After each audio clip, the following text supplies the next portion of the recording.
रोजाना सबसे पहले अनुपमा सीरियल देखने के लिए हमारे चैनल को सब्सक्राइब करें। एपिसोड के स्टार्टिंग में हम देखते हैं अनु बोलती है, सर अभी आप बोल रहे थे कि नई जनरेशन टेस्ट के साथ कॉम्प्रोमाइज़ नहीं कर सकती, वैसे ही मम्मियाँ जो है वो हेल्थ के साथ कॉम्प्रोमाइज़ नहीं कर सकती। अगर बच्चों के लिए टेस्ट ज़रूरत है तो माओ के लिए हेल्थ ज़रूरत है, और माओ के लिए ज़रूरत ही सबसे पहले आती है। मम्मियाँ जब सब्जी में वेजिटेबल्स डालती है तो बच्चे उनको यूँ अलग अलग करके निकाल देते हैं, लेकिन अब मम्मियाँ उनको कद्दूकस करके बाद में ग्रेवी में डाल देती है तो बच्चे मज़े से खाते हैं। बच्चे बैंगन को देखकर मुंह बनाते हैं, लेकिन मम्मियाँ बैंगन को ही बर्गर के अंदर डालकर बच्चों को खिला देती है, फिर वो टेस्टी टेस्टी खाते रहते हैं, ऐसे तो मुंह बनाते हैं। दुनिया में माँ से ज़्यादा क्रिएटिव कोई होता ही नहीं है। मैंने भी यही किया है सर अपने बच्चों के लिए, अब मैं सब बच्चों के लिए यही करना चाहती हूँ। दिग्विजय बोलता है, इसका मतलब ये नहीं है कि हमारा काम प्रोफेशनल नहीं है। सबसे ज़्यादा ध्यान इसी चीज़ पर दिया जाता है कि सब्जियां कैसे कटी हुई है, सब्जियां धोई हुई कैसे हैं, दालें कैसे धोई हुई हैं, और ये काम तो लेडीज़ सदियों से अपनी जॉइंट फैमिली के अंदर करती आई है। सबकी अलग अलग फरमाइश होती है, लेकिन एक ही टेबल पर सारा का सारा खाना परोसा जाता है। हम आज की जनरेशन को ऐसे ही हेल्दी फूड खिलाना चाहते हैं। प्रेरणा बोलती है, पहले मैं सिर्फ जंक फूड खाती रहती थी, लेकिन जब से मैंने हेल्दी खाना खाना शुरू किया है तब से मेरी मूड, मेरी पर्सनालिटी सब कुछ चेंज हो गया है, ऑल थैंक्स टू माँ के हाथ का खाना। सी इज़ द कूलेस्ट। अनु बोलती है, माँ को तो कूल बच्चे ही बनाते हैं, जैसे कि मैंने इस बच्ची की बात सुनी है। अनु यहाँ पर सावी की पिक्चर दिखाती है। अनु बताती है, ये सावी सूद है, लवी ज़िंदगी कैफ़े की फाउंडर। कैफ़े के अंदर भले ही चूल्हा एक जलता हो, लेकिन हम दोनों लोग वहाँ पर ही चूल्हा जलाते हैं। सावी ने 16 साल की उम्र में ही इतनी नई नई रेसिपी बना दी है, मुझे तो बस उनको फॉलो करना होता है। सर, जो ये लवी ज़िंदगी कैफ़े है ये सावी ने शुरू किया था, और हमें हमारी ये जो जेनजी पार्टनर है ये एक्सपर्ट बना रही है।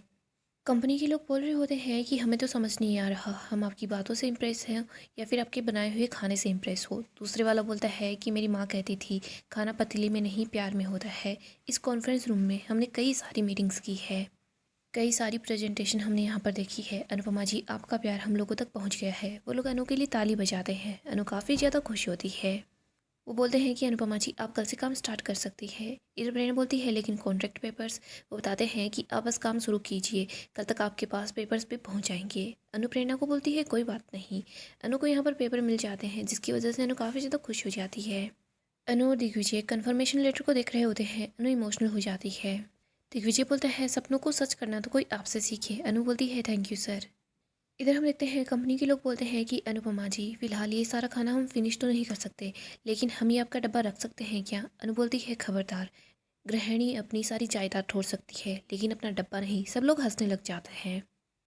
आगे हम तोशु को देखते हैं जो पिज़्ज़ा लेकर आता है। यहाँ पर वो अकेला बैठा ही वो खा रहा होता है, तभी बा उसके पास आती है। बा बोलती है कि ये पिज़्ज़ा कहाँ से आया, देखिए अनु का तो बनाया हुआ नहीं है। तोशु बताता है, मैं कैफ़े से उठा कर लेकर आया हूँ। बा बोलती है, कौन से कैफ़े से? राही के कैफ़े से। उन लोगों को तो पैसे तो देकर आया है ना? तोशु बोलता है, कैसे पैसे? राही ने मुझे बड़े प्यार से दिया था। राही ने मुझे बोला कि चक्कर देखो। इधर बा गुस्से से तोशु को देख रही होती है। तोशु बोलता है, बा आप ऐसे इतनी लंबी लंबी सांसें मत लो, अगर आपको कुछ खाना ही है तो पिज्ज़ा खा लो, देखो कितनी अच्छी खुशबू आ रही है। बा बोलती है कि नहीं, मुझे नहीं खाना। तोशु बोलता है, बा खा लीजिए, मैं बापूजी को कुछ नहीं बताऊंगा पिज्ज़ा की कसम। बा बोलती है, पक्का नहीं बताएगा? तोशु बोलता है कि नहीं बताऊंगा।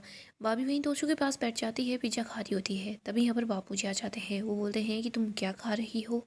जयू भी साथ होती है। वो बोलती है कि बापूजी, लगता है बा ने आज तोशु भाई की पिटाई नहीं की। बाबूजी बोलते हैं कि जया तो बिल्कुल ठीक बोल रही है, मुझे तो दाल में कुछ काला लगता है। जयू बोलती है, दाल में काला नहीं है, मुझे तो पिज्ज़ा की खुशबू आ रही है। बाबूजी बोलते हैं, मुझे भी आ रही है। जयू खुशबू लेते लेते पिज्ज़ा के बॉक्स के पास पहुंच जाती है। वो बॉक्स लेकर बाबूजी की तरफ चली जाती है। वो बोलती है, बाबूजी ये हमारे कैफ़े का नहीं है। बा बोलती है, नहीं, मैंने तो राही और प्रेम के कैफ़े से कुछ भी नहीं मंगवाया, और कभी मंगाती भी नहीं हूँ, अन्नू की कसम। तोशु बोलता है, बा आपने ये क्या किया? तोशु बोलता है, मैंने भी नहीं मंगवाया, वो तो राही ने जानबूझकर मेरे हाथ में थमा दिया, और मैंने तो वैसे भी राही को मना किया था, लेकिन उसने बोला नहीं, आपको ले जाना ही पड़ेगा। बाबूजी बोलते हैं, मंगवाओ और खाओ, कोई दिक्कत नहीं है, लेकिन पैसे देकर। मुझे चटोरों से प्रॉब्लम नहीं है, मुझे मुफ्त खोरों से प्रॉब्लम है। तोशु बोलता है, अगली बार से पैसे देकर खाएंगे। तोशु जयू को बोलता है कि ले, तू भी खा ले। जयू बोलती है, नहीं, मुझे अनुमा का बनाया हुआ पिज्ज़ा बेस्ट लगता है। बाबूजी बोलते हैं, चल हम दोनों मिलकर लूडो खेलते हैं। बा बोलती है, मैं भी आ रही हूँ। इधर तोशु बोलता है कि नहीं, फ्री का पिज्ज़ा तो फ्री ही होता है, मैं तो कभी भी इतने पैसे देकर पिज़्ज़ा नहीं खाऊंगा, बस फ्री का पिज़्ज़ा ही खाऊंगा। आगे हम अनु के कैफ़े का सीन दिखते हैं। यहाँ पर कुछ कस्टमर होते हैं। इशू उनके लिए कॉफ़ी लेकर आती है। इशू उनको बोलती है कि आपको और कुछ भी चाहिए क्या? वो बोलता है कि हमने सोचा कि कुछ गरम गरम ऑर्डर करेंगे, लेकिन तू ही बहुत हॉट लग रही है, हमारे पास बैठ जा, अच्छी ट्रीट दूंगा। बंकू बोलता है कि ये लोग कैसे ईशू से बदतमीजी कर रहे हैं। बंकू बोलता है कि प्लीज़ लीव। वो बोलते हैं क्या? बंकू बोलता है कि हम आपको सर्व नहीं करेंगे, आप यहाँ से जाओ। तभी उनमें से एक लड़का बंकू के चेहरे पर एक कॉफ़ी गिरा देता है। इधर बंकू काफ़ी गुस्से में होता है, साथ ही ईशू को भी गुस्सा आता है। ईशू दूसरी कॉफ़ी उठाती है और उस लड़के के चेहरे पर डाल देती है। यहाँ पर वो लड़का ईशानी का हाथ पकड़ लेता है। ईशू बोल रही होती है मेरा हाथ छोड़ो। तभी यहाँ पर बंकू उस लड़के के चेहरे पर एक पंच मारता है। वो बोलता है कि पहले मैंने बड़े प्यार से समझाया था, अब मैं तुझे तेरी ही भाषा में समझा रहा हूँ। अगर यहाँ से तू बाहर नहीं गया ना। किंजल बोलती है मैं अभी के अभी पुलिस को कॉल कर रही हूँ। तभी वो दोनों वहाँ से बाहर चले जाते हैं। किंजल बोलती है बंकू बेटा तुम ठीक तो हो ना? बंकू बोलता है मैं ठीक हूँ, बस मैं साफ़ कर देता हूँ। किंजल बोलती है ये तुम रहने दो, मैं कर दूंगी, तुम जाओ और अपने कपड़े साफ़ कर लो। ईशु बंकू के पास आते ही उसका हाथ पकड़ती है और बोलती है कि तुमने मेरे लिए उन लड़कों से लड़ाई की। बंकू बोलता है कि वो लोग कितनी ज़्यादा बदतमीजी कर रहे थे, इसलिए मुझे गुस्सा आ गया। उन्हें ऐसा किसी भी लड़की के साथ नहीं करना चाहिए। ईशु बोलती है मैं समझती हूँ, लेकिन देखो अब वो लोग यहाँ से चले गए हैं, मैं बिल्कुल ठीक हूँ। ईशु बोलती है हम आज शाम से पढ़ाई स्टार्ट करें? बंकू बोलता है हाँ क्यों नहीं। बंकू मुझे तो खुश हो जाता है। आगे हम प्रेम के कैफ़े का सीन देखते हैं। यहाँ पर प्रेम काफ़ी ज़्यादा अपसेट सा होता है। राही बोलती है प्रेम परेशान मत हो, थोड़ा बहुत तो टाइम लगेगा ही। प्रेम बोलता है कि उन लोगों के कैफ़े में कितनी बड़ी लाइन लगी हुई है, लेकिन हमारे यहाँ पर एक भी कस्टमर नहीं आ रहा। राही बोलती है मैं समझती हूँ, लेकिन ऐसे डेस्परेट होने से कुछ भी नहीं होगा। श्रुति बोलती है होगा, मुझे लगता है अब हमें डेस्परेट होकर ही काम करना होगा। ये कंपटीशन है, हमें अगर उनसे आगे निकलना है तो हमें और ज़्यादा मेहनत करनी होगी। अब सिर्फ चुटकी भर कोशिश करने से काम नहीं चलेगा, हमें मुट्ठी भर कोशिश करनी होगी और हर रोज़ करनी होगी। राही बोलती है श्रु आप ऐसे कैसे बोल सकती हो, प्रेम मेहनत करता है, हर रोज़ करता है। प्रेम बोलता है कि बोलने दो इनको। राही राही बोलती है कि ऐसे कैसे बोलने दूँ, तुम मेहनत करते हो। श्रुति बोलती है कि प्रेम मेहनत करता है, मैं प्रेम को सुनाने के लिए बातें नहीं बोल रही, मैं फैक्ट्स बता रही हूँ। अगर मैं माँ हूँ तो साथ साथ बिजनेस वूमन भी हूँ। अगर हमारे अकाउंट झूठ नहीं बोल रहे तो मैं कैसे झूठ बोल दूँ। राही बोलती है हम अपना बेस्ट ही दे रहे हैं। प्रेम बोलता है हमें उनसे अपना बेटर देना होगा। अगर हमारे कैफ़े में लोग नहीं आ रहे तो हम उनको पकड़ कर यहाँ ले आएंगे। हमारे कैफ़े में भी लंबी लाइन लगेगी और उनसे भी ज़्यादा लंबी लाइन लगेगी। आगे हम देखते हैं अनु, प्रेरणा, दिग्विजय ये लोग कैफ़े के अंदर आ जाते हैं। तभी यहाँ पर अंश सब लोग होते हैं जो लोग बोल रहे होते हैं कि कॉन्ग्रेचुलेशंस। अनु बोलती है लेकिन तुम लोगों को कैसे पता? अंश बोलता है हमें तो सुबह से ही पता था। अनु बोलती है लेकिन कैसे? अंश बोलता है कि सुबह सुबह जब आप खाना बना रही थी ना तो मुझे तो खुशबू से ही पता चल गया था। मुझे लग रहा था कि आपके हाथों का जादू जो है वो उन लोगों पर भी चल ही जाएगा। सब लोग बहुत ज़्यादा खुश होते हैं। किंजल बोलती है मम्मी आप तीनों ऐसे खुश होकर आए हो ना, उसी से पता चल गया है। सच्ची सच्ची बताइए ऑर्डर मिल गया है ना? अनु और दिग्विजय एक साथ बोलते हैं कि हाँ मिल गया है। सब लोग काफ़ी ज़्यादा खुश होते हैं। माही और अंश एक दूसरे की तरफ इशारे करते हैं। माही और अंश ज़ोर ज़ोर से बोलने लग जाते हैं। अंश बोल रहा होता है कि अनुमा आप तो सबसे ज़्यादा अच्छी हो। इधर माही बोलती है कि हाँ हमारे अलावा ये ऑर्डर किसी और को मिल ही नहीं सकता था। प्रेरणा बोलती है कि हम सब लोगों की टीम है ही इतनी अच्छी। सब लोग ज़ोर ज़ोर से आवाज़ लगा रहे होते हैं कि लव यू ज़िंदगी कैफ़े इज़ द बेस्ट। इधर प्रेम राही कोई आवाज़ें सुन रही होती है। दिग्विजय बोलता है कि तुम लोग शांत हो जाओ। इधर हम प्रेम, राही और श्रुति को देखते हैं। प्रेम बोलता है लगता है इन लोगों के यहाँ कोई खुशखबरी आई है।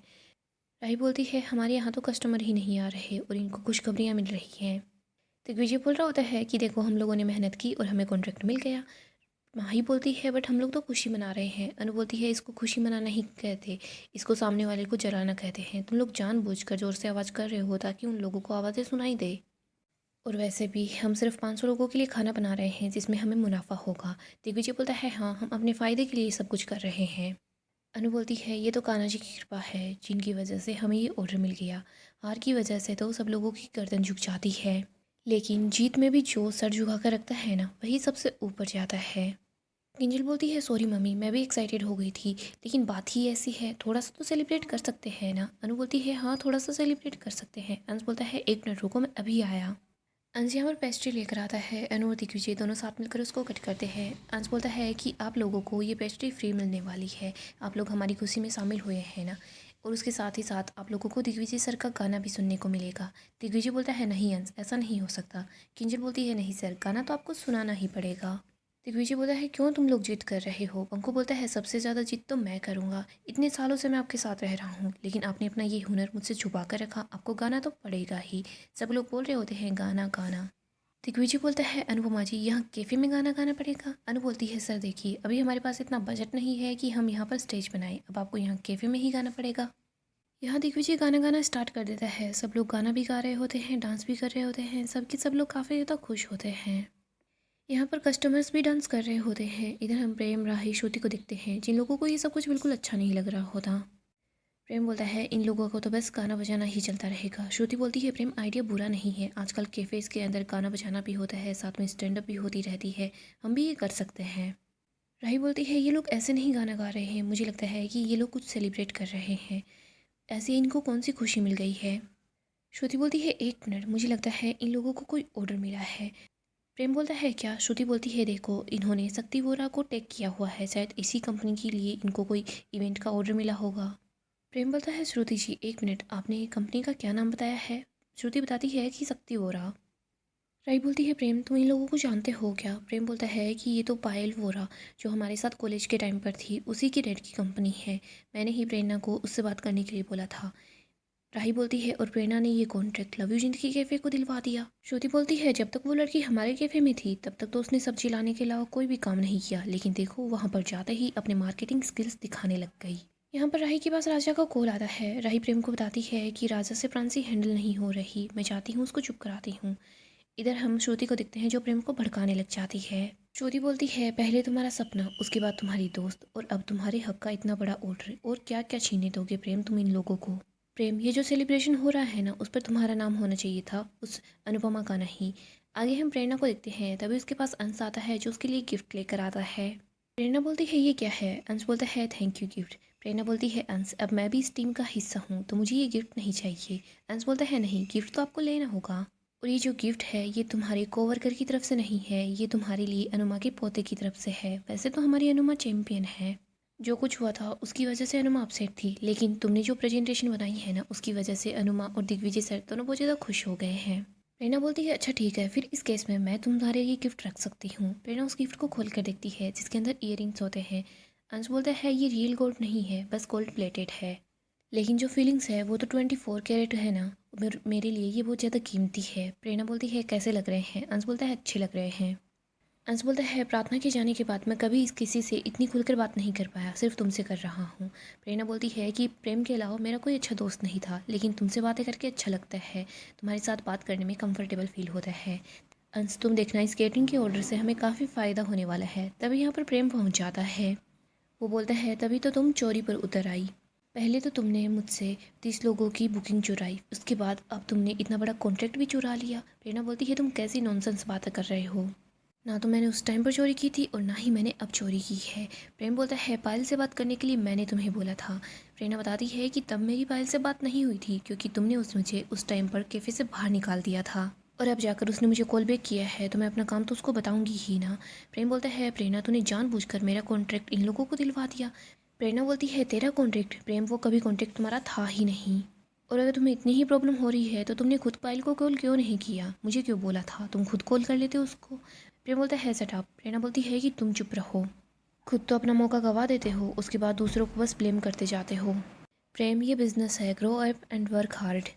अंश बोलता है अभी तक इसका बचपना नहीं गया है, टिपिकल टिंकू। प्रेम बोलता है अंश तू बीच में मत आ। अंश बोलता है आया तो तू है, दिन में तो अपने खाली कैफ़े के अंदर टाइम पास कर रहा था, अब यहाँ पर हमारे कैफ़े में आया है ओवर टाइम करने के लिए।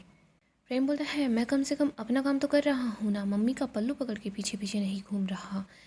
प्रेरणा बोलती है ऐसे ही नहीं कि दूसरों को मम्मी बना ले, ये अपने घर वालों का साथ तो दे रहा है ना, कम से कम अपने घर वालों की साइड तो है।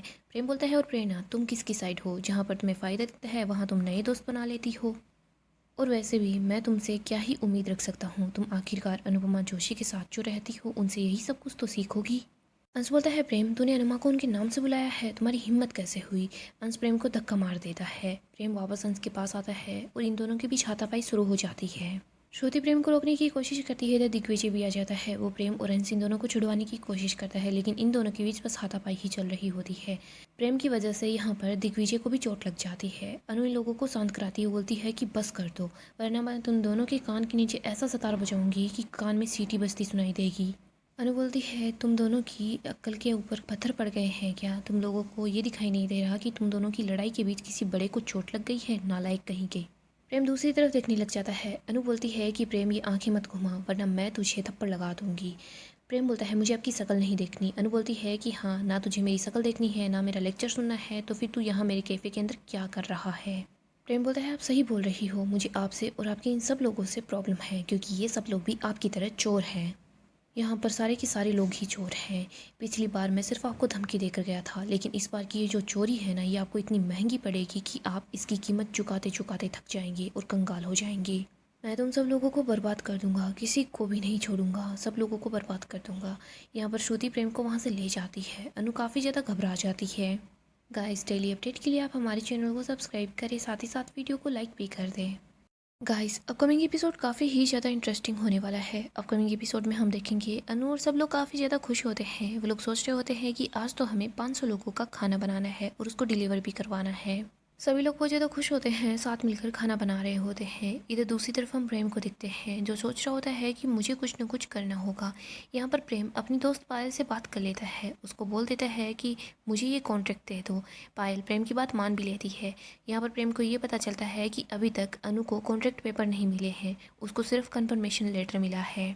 प्रेम ये सोचकर खुश हो जाता है। वो सोचता है कि ये लोग खाना तो बनाएंगे लेकिन वो खाना बर्बाद हो जाएगा और इसी बात का मुझे फ़ायदा उठाना है।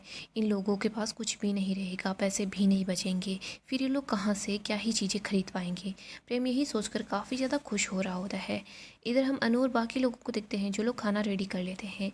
वो लोग ट्रक के अंदर खाना रख रहे होते हैं, तो दूसरी तरफ से प्रेम भी खाना तैयार कर लेता है और वो भी उसी कंपनी के लिए खाना रख रहा होता है।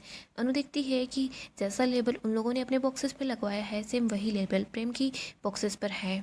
अनु सोचती है ऐसा कैसे हो सकता है। प्रेरणा भी यहाँ पर आती है। प्रेरणा बोलती है प्रेम, तुमने हमसे ये ऑर्डर चुराया है। प्रेम बोलता है हमने तो सिर्फ ऑर्डर चुराया है, इन्होंने तो हमसे हमारा सब कुछ चुरा लिया। पहले हमारी खुशियाँ चुरा ली, उसके बाद इन्होंने हमसे हमारी एम्प्लॉय तक चुरा ली। लेकिन अब मैं चुप नहीं बैठ सकता। इनको क्या लगता है खेल सिर्फ यही खेल सकती है, हम नहीं खेल सकते। यहाँ पर राही बस प्रेम को ही देखी जा रही होती है जिसको कुछ भी पता नहीं होता, लेकिन श्रुति बहुत ज़्यादा खुश होती है क्योंकि वो तो यही चाहती थी कि प्रेम अनुपमा को खुद बर्बाद कर दे। इधर अनु कुछ बोल नहीं पाती, वो बस रो रही होती है। वो यही सोच रही होती है कि इतना बड़ा नुकसान हम लोग कैसे झेल पाएंगे। उसको कल की प्रेम की बात याद आती है। प्रेम ने बोला था कि मैं तुम लोगों को बर्बाद कर दूंगा। इधर प्रेम बोलता है अनुपमा जोशी, मैं आपको ओपन चैलेंज करता हूँ, मैं आपकी इस लव यू ज़िंदगी कैफ़े, अनु की रसोई, इनको बर्बाद करके मानूंगा। आप बस देखते जाइए मैं आप लोगों के साथ क्या करता हूँ। सो दोस्तों, नेक्स्ट एपिसोड के लिए आप हमारे चैनल को सब्सक्राइब करें, साथ ही साथ वीडियो को लाइक भी कर दें।